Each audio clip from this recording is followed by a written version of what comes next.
Hey everyone, welcome back. Today I want to talk about my experience watching the latest Bollywood myth horror movie, Ma. This one's directed by Vishal Furia and stars heavyweights like KAJOL, Ronit, Indranil Sengupta and Kiran Sharma. If you love mythology and horror, this film is probably already on your radar, so let's dive in.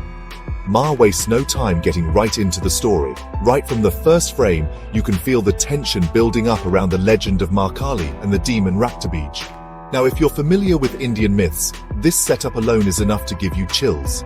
And honestly, the movie does a great job of keeping you engaged, especially in the beginning. The first half, though, does get a little flat at times. I found myself waiting for something more to happen. But let me tell you, KAJOL absolutely shines in this film. Her performance is easily the highlight. She brings such intensity to the role you can't help but stay hooked whenever she's on screen. The supporting cast, they hold their own, but none of them really steals the spotlight.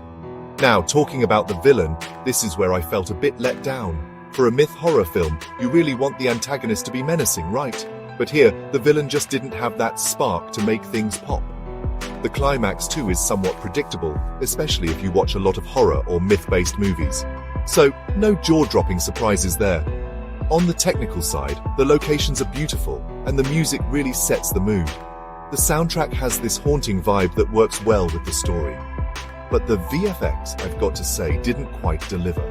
I was expecting something more immersive, but it just wasn't there.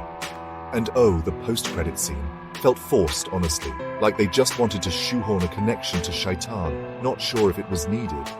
So that's my take on Ma. If you love mythology and want to see KAJOL at her best, give it a shot. But if you're here for groundbreaking horror, you might walk away wanting a bit more.